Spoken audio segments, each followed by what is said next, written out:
توحید اور ایمان میں ڈفرینس کیا ہے، دونوں میں فرق کیا ہے وہ بتانا ہے پہلے، ٹھیک ہے؟ توحید کے بارے میں جانتے ہیں آپ لوگ؟ اللہ کو ایک ماننا ہے۔ ٹھیک ہے، ویری گڈ۔ تو توحید کہتے ہیں اللہ تعالیٰ کے ایک ہونے کا عقیدہ رکھا جائے، اللہ تبارک و تعالیٰ ایک ہے، لیکن اس میں تھوڑی سی ڈیٹیل ہے۔ اللہ تعالیٰ ایک ہے تو اس کی توحید کی 3 قسمیں ہیں، ٹھیک ہے؟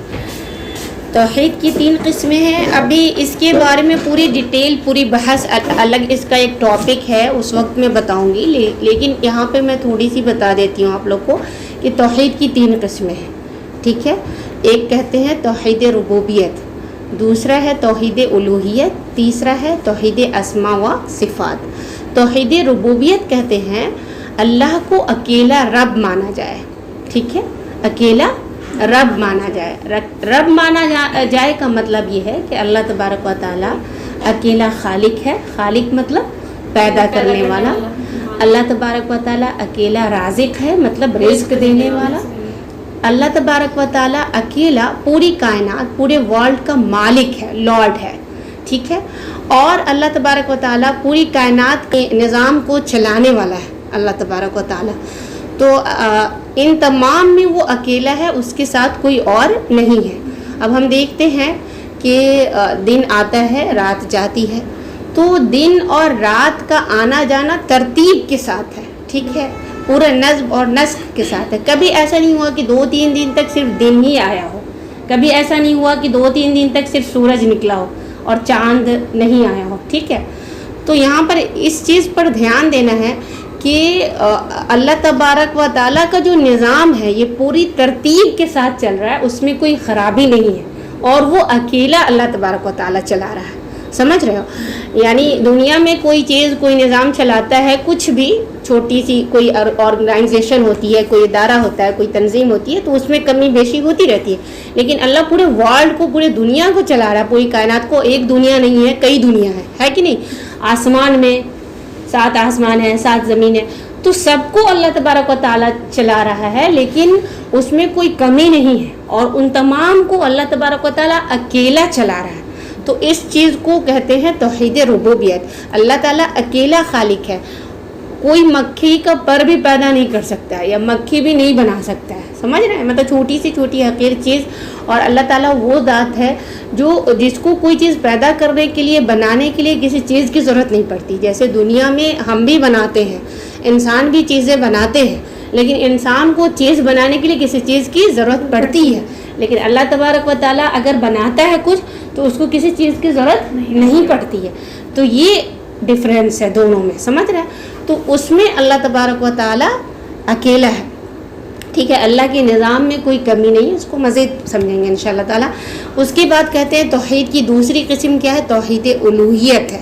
الوہیت کہتے ہیں جب ہم نے اللہ کو اکیلا خالق مانا، خالق مطلب پیدا کرنے والا، مالک مطلب مالک لارڈ، رازق مطلب رزق دینے والا، اور مدبر مطلب نظام چلانے والا۔ جب اللہ تبارک و تعالیٰ ان چیزوں میں اکیلا ہے اور کوئی اس کے ساتھ دوسرا نہیں ہے، تو وہ الہ بھی اکیلا ہے، تو اللہ تبارک و تعالیٰ معبود بھی اکیلا ہے۔ جب پیدا وہ اکیلا ہے، وہ ہمیں رزق دے رہا ہے، ٹھیک ہے؟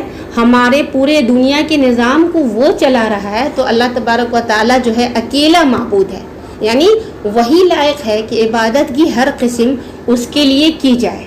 عبادت کس کو کہتے ہیں؟ ہر وہ کام جس سے اللہ تبارک و تعالیٰ خوش ہوتا ہے، راضی ہوتا ہے۔ اس میں بھی پوری ڈیٹیل ہے، زبانی بھی ہوتی ہے عبادت، عملی بھی ہوتی ہے نا، قلبی ہوتی ہے عبادت، ٹھیک ہے؟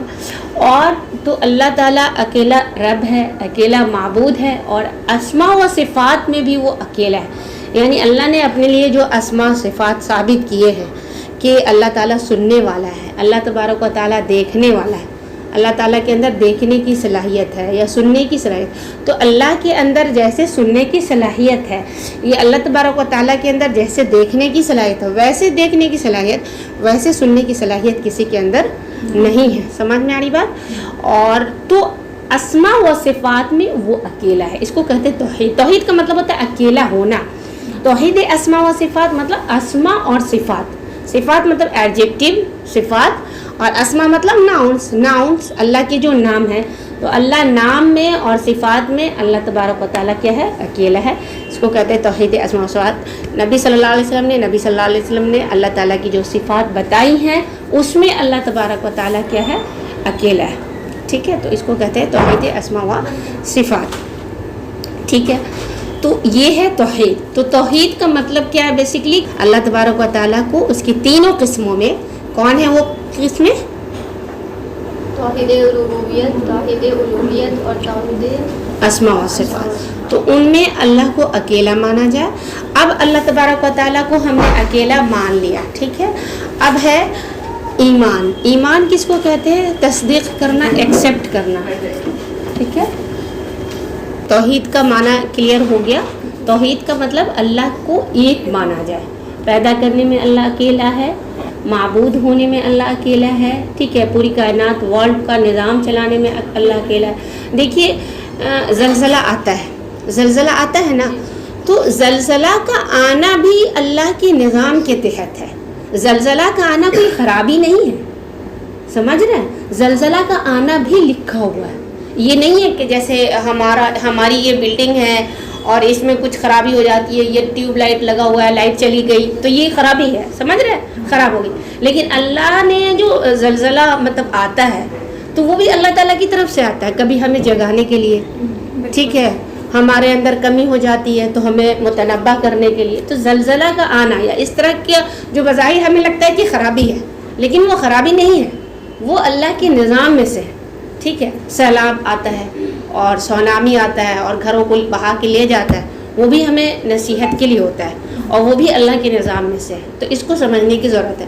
تو توحید کہتے ہیں کہ اللہ کو اس کی تینوں قسموں میں ایک ماننا. ایمان کس کو کہتے ہیں؟ ایکسیپٹ کرنا.